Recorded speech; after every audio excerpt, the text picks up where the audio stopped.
Hola, les damos la bienvenida a esta edición de la segunda temporada de Soy Clave. En esta edición está dedicada a hablar de la importancia del trabajo humanitario en el contexto del Día Mundial de la Asistencia Humanitaria.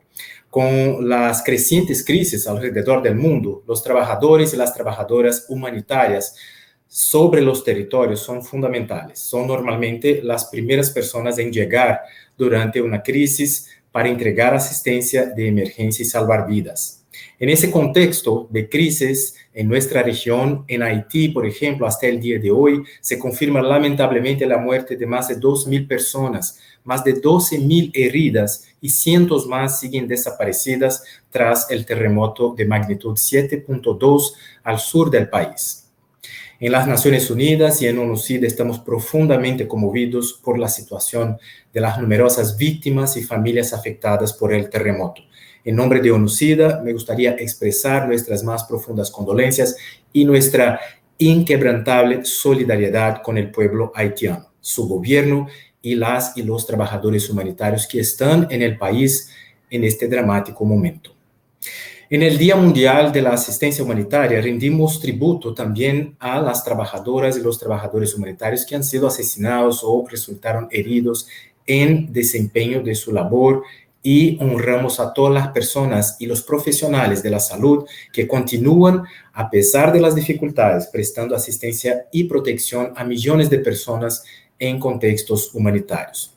La Oficina de Naciones Unidas para la Coordinación de Asuntos Humanitarios, OCHA, ha señalado que el año 2021 necesita mayores esfuerzos de respuesta humanitaria producto de los efectos a lo largo plazo de la pandemia en las diversas partes de la región.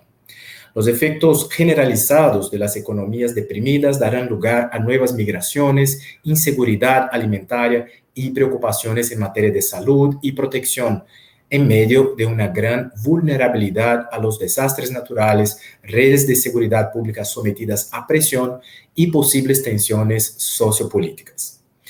Bueno, hoy queremos mostrarles un ejemplo concreto de respuesta humanitaria y respuesta al desarrollo a una situación provocada por la incidencia simultánea de al menos 3 factores muy graves: la pandemia de COVID-19, la epidemia de VIH y el flujo migratorio hacia el Perú. Es el proyecto peruano llamado Asistencia Humanitaria a Población Vulnerable, que incluye personas migrantes y refugiadas afectadas por el contexto de COVID-19 en Perú, el que ha sido realizado por ONU-CID y el Programa Mundial de Alimentos, PMA, en colaboración con organizaciones de base e instituciones de la sociedad civil. El proyecto consiste en apoyar económicamente a poblaciones vulnerables que quedaron fuera de los programas de protección entregados por el Estado. Bueno, antes de eso, acuérdate de que puedes participar de este debate a través de los comentarios en nuestras redes sociales, en @ONUCIDLatina, en Facebook, en Twitter y YouTube. Y participe también del debate regional en celebración al Día Mundial de la Asistencia Humanitaria con la etiqueta Día Mundial Humanitario. Sobre esta increíble iniciativa que demuestra una vez más la importancia del trabajo humanitario y el trabajo de las comunidades de base, estamos felices de conversar el día de hoy con César Galvez de la organización Iyari Amanecer, también con nuestra colega Sandra Mangiante, coordinadora de proyecto, de este proyecto específicamente, y Patricia Bracamonte, asesora de información estratégica de la Oficina de ONU-CID para Bolivia, Ecuador y Perú. Hoy Patricia nos habla también como oficial a cargo de la oficina representando a la directora Andrea Bocardi. Gracias César, Sandra y Patricia por su amable presencia aquí en Soy Clave. Empecemos por el contexto del proyecto. Además del impacto directo por la pandemia, la prolongada paralización de la economía ha generado una de las mayores crisis económicas de la historia reciente de Perú.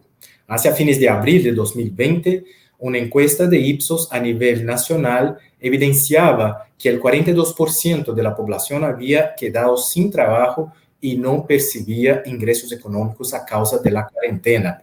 La cifra llegaba al 47% para el nivel socioeconómico D y E.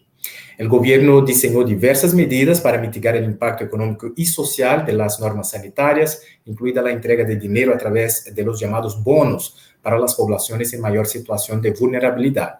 Sin embargo, la prolongación de la paralización, sumado a las limitaciones del sistema de focalización, no permitió que estas iniciativas cubran toda la población que lo necesitaba, quedando algunos grupos poblacionales por fuera de este sistema. Entonces, pregunta, mi querida Patricia, el proyecto empezó como una respuesta inicial a la pandemia, pero también una respuesta a los reflejos de una crisis de flujo migratorio y de desigualdades crecientes. Cuéntanos de manera resumida cómo la racionalidad del proyecto, cuál es esta racionalidad y cómo fue su evolución desde su fase inicial. Bienvenida. Primero que nada, mencionar que el Perú ha recibido en los últimos 2-3 años más de 1 millón de migrantes venezolanos, entre migrantes y refugiados, ¿no? Más o menos la mitad de ellos están aún en proceso de solicitud de la condición de refugiados en el país. Esto significa que la carga sobre el sistema de apoyo social del país y en realidad la capacidad de absorción económica de todas estas personas se ha visto muy presionada, muy estresada, ¿no? Evidentemente, la pandemia de COVID ha venido a estresar muchísimo más los sistemas de apoyo social en el país. Y cuando empezó toda la crisis de la pandemia, la crisis sanitaria el año pasado, el primer caso que tuvimos en el país fue el 6 de marzo del 2020, más o menos un par de semanas después, el gobierno peruano solicitó al Sistema de las Naciones Unidas, en particular al PMA, al Programa Mundial de Alimentos, apoyo para poder extender el apoyo que ya se iba a dar desde el gobierno a las familias peruanas, a todas estas familias refugiadas, inmigrantes que vinieron de Venezuela y que estaban tan vulnerabilizadas como el grueso de familias con la situación que acabas de describir. Entonces, el PMA diseñó este proyecto que consiste en dar un bono equivalente al bono del gobierno, al bono que el gobierno da a las familias peruanas, pero enfocándose en familias migrantes y refugiadas venezolanas. El aporte de UNOCIDA al gobierno ha sido, al proceso, al proyecto, ha sido más vinculando a las familias migrantes venezolanas también con la vulnerabilidad relacionada con el VIH, ¿no? Y con las personas que pertenecen a las poblaciones que nosotros llamamos clave de más elevada incidencia.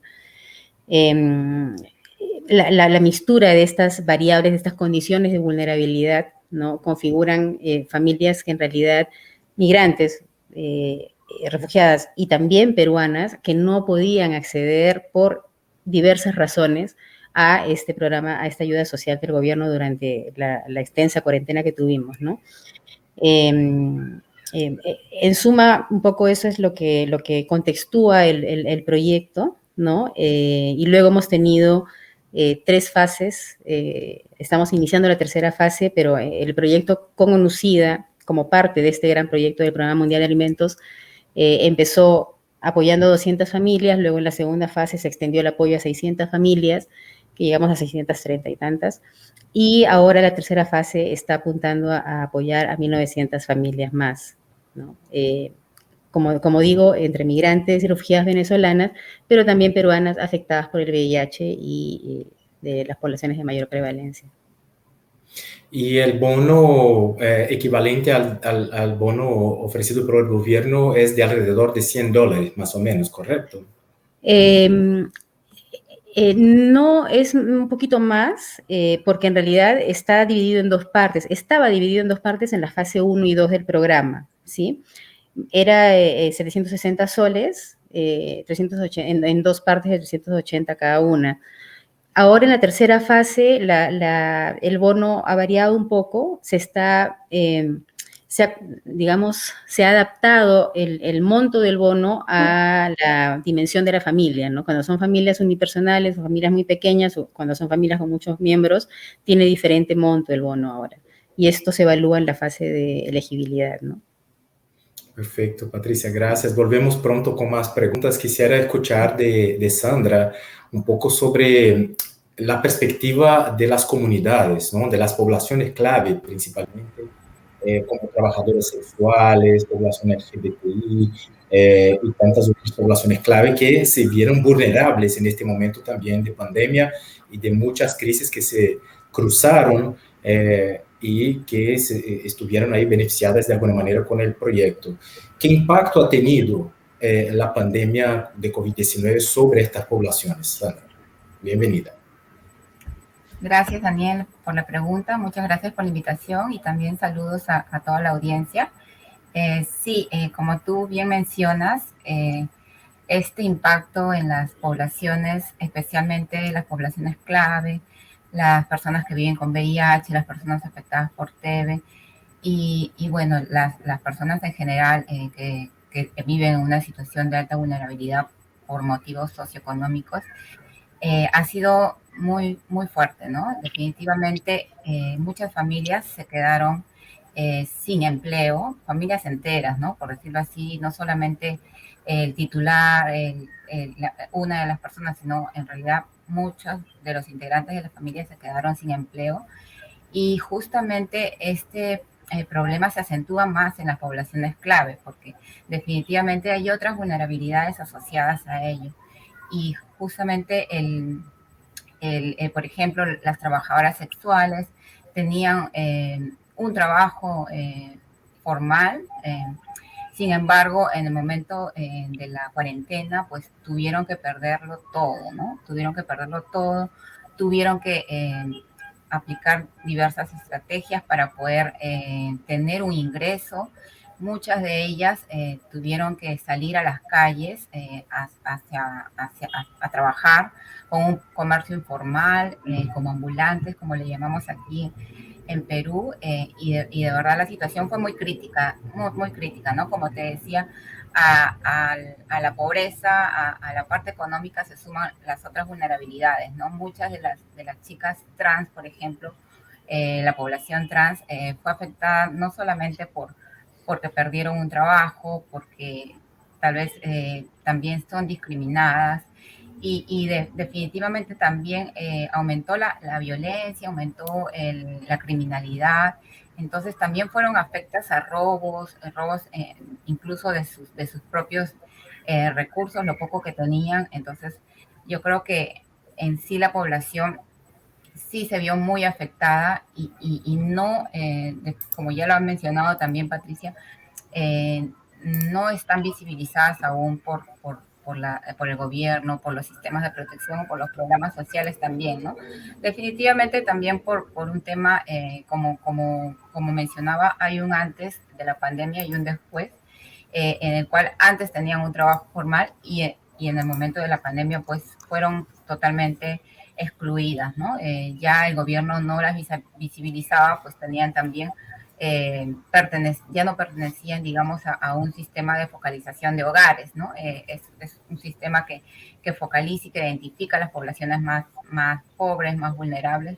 Sin embargo, pues esto también sucedía en aquellas poblaciones, ¿no? Yo creo que en general sí han tenido un impacto bastante grande. Perfecto, Sandra, gracias. Quisiera ahora escuchar de César. Gracias, César, por estar con nosotros acá. Desde ya y Amanecer, ¿qué acciones se han tenido que promover para mejorar la situación de vulnerabilidad en la población de personas migrantes y refugiadas, personas con VIH, personas coinfectadas con tuberculosis y población clave con las cuales trabajan ustedes en la organización? Buenas tardes a todos. Sí, nosotros primero fijamos una estrategia y la estrategia fue prácticamente las acciones que íbamos a tomar para poder identificar. Y fue el trabajo en redes en los hospitales que estábamos instalados y el trabajo con el departamento de infectología y trabajadores sociales para poder identificar la población, ¿no? Esa fue la manera más rápida que pudimos lograr, aparte de la ayuda de otras organizaciones, para poder identificar esta población. Perfecto, un trabajo detallado, ¿no? Y seguramente nada fácil de buscar y de poder acceder a estas poblaciones y también hacer la inclusión en el proyecto. Patricia, en el marco de la Estrategia Mundial del SIDA 2021-2026, una de sus prioridades estratégicas establece que las respuestas al VIH lideradas por la comunidad deben ser plenamente reconocidas, empoderadas, dotadas de recursos e integradas para una respuesta al VIH que sea transformadora y sostenible. Hemos visto que las comunidades tuvieron un papel fundamental en este proyecto, ¿correcto? Así es, Daniel. El proyecto ha sido diseñado en realidad para trabajar de la mano con las comunidades en la identificación, en la derivación, vamos a decir así, de las personas beneficiarias que cumplen ciertos criterios de elegibilidad, en particular quienes son más vulnerables, ¿no? Los criterios de vulnerabilidad están dados, son muchos, en realidad responden a un scorecard que se trabaja en el protocolo de ingreso al proyecto. Y en realidad nosotros trabajamos desde el primer día haciendo un piloto con un grupo de mujeres trans, ¿sí? Una organización de mujeres trans. Luego de este piloto pudimos identificar cuáles eran esos criterios que podían hacer el proyecto más sensible a las necesidades de las personas afectadas por el VIH, ¿sí? Por ejemplo, realizar el trabajo sexual, por ejemplo, pertenecer a la población trans en el caso de las mujeres trans, vivir con VIH, que es una condición crónica, que muchas veces en general, acá, por lo menos en el Perú, está muy afectada también por la discriminación, por el estigma. Poco después también se integró la condición de tener tuberculosis, por ejemplo, ¿no?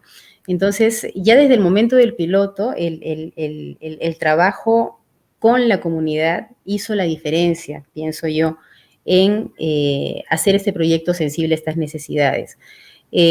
Posteriormente vino el contacto con las comunidades, las organizaciones que trabajan generalmente en la respuesta al VIH aquí en el país, y para la segunda fase se amplió mucho más la participación de estos grupos organizados, cuando se hizo una alianza entre NUCIDA y Socios en Salud, y en realidad en el marco de los programas financiados por el Fondo Global, que lidera la Coordinadora Nacional Multisectorial en Salud, la CONAMUSA aquí. Hicimos esta alianza con el proyecto que llevaba Socios en Salud, con recursos del Fondo Global, se amplió el equipo de enroladores, y el proyecto del Fondo Global vino, digamos, con un grupo grande de grupos organizados de personas con VIH y afectadas por el VIH y de personas afectadas por la tuberculosis. Entonces, la base comunitaria que era realmente clave para identificar a los beneficiarios se amplió significativamente y así pudimos llegar a más de 600 personas en la segunda fase, familias, ¿no? Familias, muchas de ellas unipersonales, por eso digo personas. Y nos quedó, de hecho, en la segunda fase una lista de espera muy grande, ¿no? De más de 1.600 personas que ahora van a ser parte de la tercera fase, ¿no? Entonces, como ves, el rol de las comunidades ha sido en realidad crítico, ¿no? Sin la participación de estos grupos organizados, no hubiéramos podido alcanzar a las personas que se han beneficiado con el bono porque no ingresaron al proyecto porque no pudieron ingresar al bono que estaba dando el gobierno, porque sus vulnerabilidades no eran sensibles al sistema oficial, o porque eran migrantes o refugiadas venezolanas que no tenían las condiciones de ciudadanía para poder acceder, ¿no? Y adicionalmente a esto, ha habido mucha participación también de estos grupos en el monitoreo de la entrega de los beneficios, mucha preocupación. Hemos sentido la vigilancia ciudadana sobre el proyecto, la vigilancia social, la vigilancia comunitaria, que ha sido muy satisfactorio, además un diálogo muy frecuente con ellos, yo diría que más frecuente que mensual, ¿no? Y finalmente, el último punto que me parece que ha sido algo humanamente lindo en el proyecto como aporte comunitario, ha sido la movilización de estos grupos organizados, que en realidad son grupos organizados para trabajar un poco en el activismo y en el apoyo social a las personas afectadas con VIH, pero extendido esta vez en una cadena de solidaridad hacia las familias migrantes y refugiadas venezolanas que no necesariamente viven con VIH, ¿no?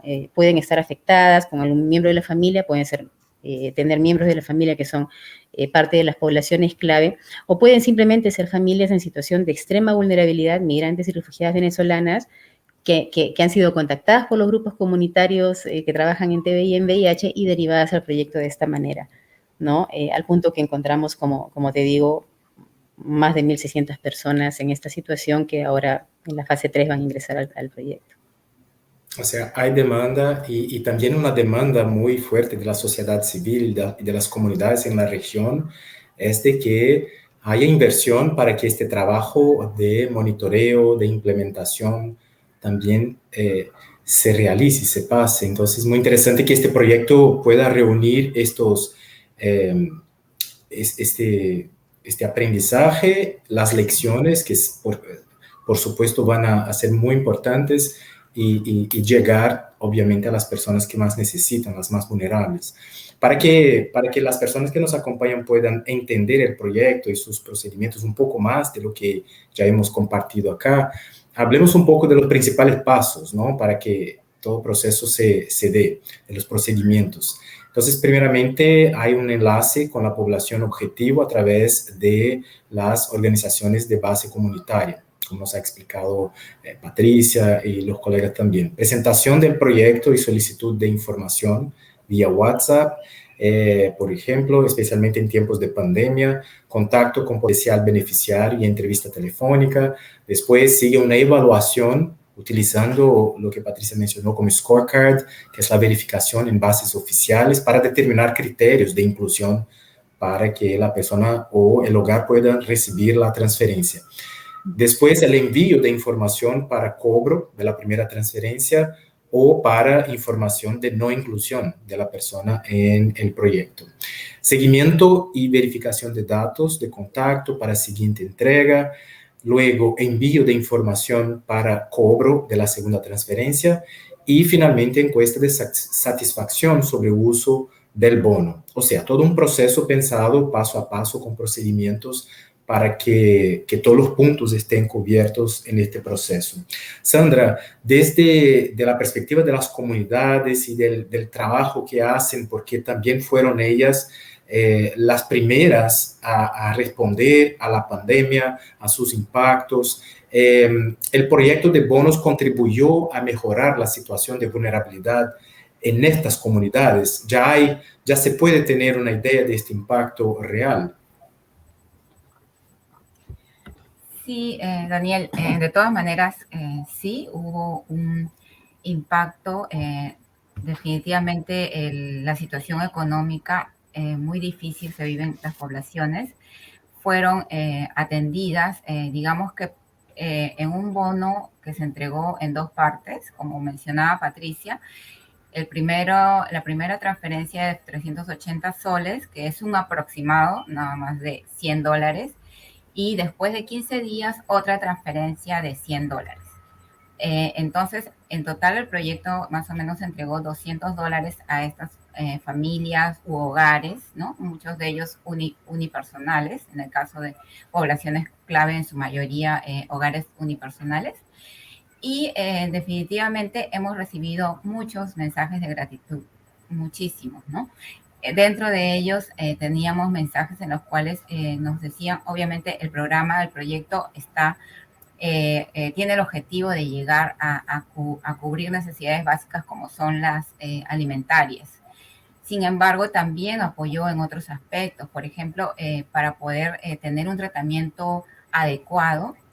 Estas personas necesitan alimentarse bien. Entonces, el bono ayudó a que estas familias u hogares puedan ser atendidos y puedan llevar un tratamiento también adecuado, ¿no? Y puede haber adherencia también al tratamiento. Por otro lado, también nos comentaban que habían utilizado también el dinero del bono para poder ir a recoger sus medicamentos, ¿no? Definitivamente la pandemia hizo que este proceso, digamos que de recibir un tratamiento se realice con una frecuencia un poco mayor, pero sí había la necesidad de salir a buscar esos tratamientos. Entonces, también a las personas que viven con VIH, por ejemplo, las personas afectadas por TB, también les ayudó para que puedan conseguir sus tratamientos, ¿no? Y así, infinidad de mensajes tan bonitos que de verdad sí creemos que les ha ayudado, y definitivamente es un apalancamiento, ¿no? Es una palanca que les permite también a ellos o a ellas subir su autoestima, ¿no? Definitivamente ver cómo un programa o un proyecto puede estar visibilizando a poblaciones, ¿no? Como son las poblaciones claves, las personas que viven con VIH, las personas afectadas por TB. De hecho, ya levanta su ánimo y las hace sentirse vivas y con ánimos también de salir adelante o de comprar tal vez un grupo de recursos para poder salir a vender a la calle. Entonces, definitivamente creo que fue un buen proyecto, y bueno, ahora continúa también la tercera fase, pero ayuda como apalancamiento de todas maneras. Sí, gracias, Sandra. Ahí tenemos la participación de María del Carmen Navarro, que nos pide si podríamos comentar sobre la participación de la Red Trasex Perú en el proyecto. Lamentablemente no logramos conectarnos con nuestra colega de Red Trasex que iba a participar el día de hoy por cuestiones de conexión. Sandra, no sé si puedes comentar un poco esto, cómo fue el trabajo de Red Trasex y cómo contactaron a las trabajadoras sexuales. Sí, claro que sí, María del Carmen.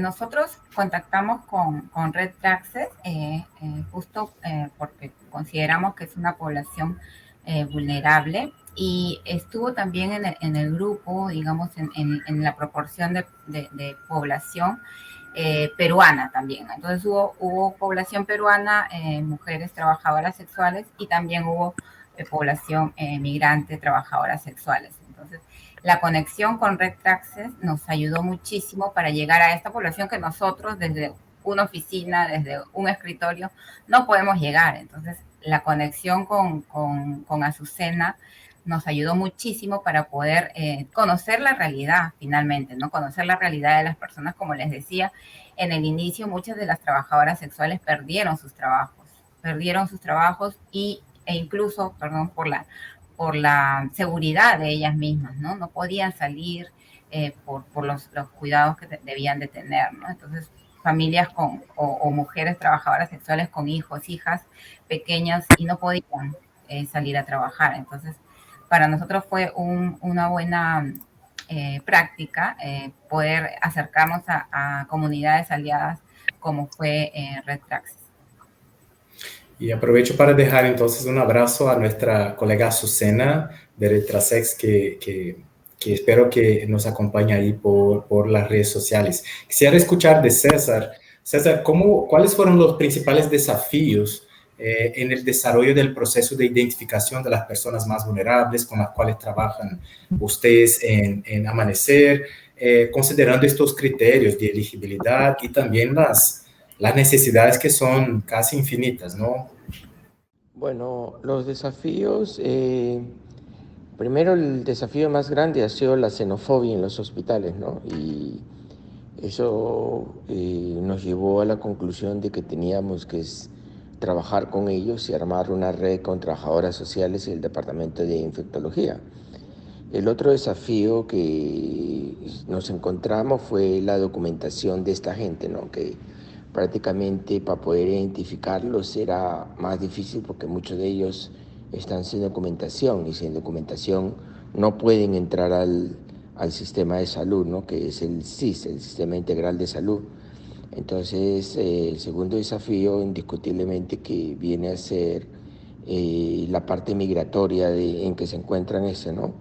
El tercer desafío que nosotros encontramos es gente sin dinero para comprar medicamentos, ¿no? Y cómo identificarlos, y la manera fue con un trabajo conjunto con trabajadoras sociales de los hospitales que estamos instalados. Ellas ayudaron a poder identificar las necesidades de toda esta gente que nosotros hemos atendido gracias al programa con ONUCIA, ¿no? Y claro, el último desafío que creemos que también nos encontramos es el desafío en el estado que encontramos depresivo a la mayoría de todos estos pacientes que han sido atendidos, ¿no? Si no hubiera sido posible, el programa con ONUCIDA trabajó muy bien, ha trabajado siempre muy bien, ha trabajado con nosotros y con otras organizaciones logramos llegar a identificar mucho más gente que necesita servicios médicos y necesita apoyo psicológico. Eso han sido los desafíos más grandes que hemos tenido en el camino para poder ayudar a todos estos inmigrantes. Dale. César, gracias. Quisiera compartir con ustedes uno de los vídeos producidos por el Programa Mundial de Alimentos, uno de los socios del proyecto, y bueno, que muestra, que resumen la historia de una de estas personas. Los alimentos que nos da ese optimismo, esa voluntad para hacer, para trabajar, para salir todas las mañanas, no decir verdaderamente voy a ir a trabajar, levantarme con un buen humor. Me presento como una chica trans. Tengo 71 años. Yo cuando como con mis animalitos que me rodean, me siento feliz. Me gusta compartir con ellos porque ellos me rodean, son mis compañeros. Uno no se alimenta bien, no puede vivir sano, no puede tener ni fuerza, porque con qué, ni voluntad. Verdaderamente la ayuda, he recibido hoy día domingo una bendición de Dios. Me siento muy feliz. Es una linda historia, ¿no? Un lindo vídeo también. César, intentemos un poco más a ver si el audio está funcionando. Quisiera saber si se ha incrementado el trabajo informal, trabajo de alto riesgo o mendicidad con el fin de cubrir necesidades básicas en estas comunidades. ¿Aló? ¿Me escuchan bien ahora? Sí. Ok, sí ha aumentado tanto el trabajo sexual como el trabajo ambulatorio. Creo que todavía estamos en una etapa crítica de todo esto. Se ha tratado de ayudar, pero todavía nos falta mucho camino por delante, ¿no? Pero sí ha aumentado, aunque los muchachos están trabajando, muchos están trabajando en lugares informales, ¿no? También creemos que es hora que las capacitaciones sean más formales, ¿no? Para poder reforzar esto, ¿no? Este cambio ya se debe generalizar en todas las instituciones o en todos los grupos de ayuda para poder hacer que esto se vaya corrigiendo, ¿no? De esta manera. Perfecto. Y Sandra, ¿es posible sentir que en la comunidad que la comunidad podría ser alcanzada por los sistemas de protección social del gobierno? Con esta experiencia del proyecto, con todas las dificultades y obstáculos que tuvieron, ¿qué perspectiva se puede tener de esta conexión con el gobierno y los sistemas de protección social? Sí, definitivamente estamos trabajando en ello, estamos recolectando información muy valiosa, ¿no? Respecto a la situación, a las vulnerabilidades que se encuentran en las encuestas, en las entrevistas telefónicas que hacemos y recogemos cada una de las experiencias, de los problemas que tiene esta población y todo ello se está sistematizando para que pueda ser un insumo importante para que las autoridades puedan también incluirlos en los sistemas de protección social. Sería ideal de que cada una de estas poblaciones, definitivamente que no están dentro de los sistemas de protección, porque lo hemos corroborado, ¿no? Haciendo cada una de las entrevistas, estas personas, y también a través de los propios sistemas hemos verificado que las personas no están, era parte de los requisitos también. Que no hayan recibido ninguna ayuda por parte del gobierno, entonces era un requisito que se debía cumplir. Entonces, por este lado vemos que las poblaciones necesitan o están excluidas también, pero creemos que estamos trabajando para poder brindarle a nuestras autoridades la información fidedigna, válida y representativa, ¿no? Para poder incluir a cada una de estas personas y que no dejemos a nadie atrás, ¿no? Como es el Objetivo de Desarrollo Sostenible. Perfecto, gracias Sandra. Esto creo que responde a una pregunta de María del Carmen Navarro, si las personas que fueron apoyadas por el bono quedarán en un registro que se compartirá con el Estado para que las incluya. Este es un poco, yo creo, porque he entendido el objetivo. Patricia, de esta manera, ¿cómo ves que estos proyectos pueden servir de evidencia e información estratégica para el sistema de protección social del gobierno a fin de que incluyan estas poblaciones vulnerables, migrantes y peruanas y que no han sido atendidas en la actualidad? Sí, bueno, el proyecto generó desde el primer momento un grupo, vamos a decir así, de indicadores de vulnerabilidades que usualmente no habían estado, digamos, a la vista del sistema de protección social, ¿no?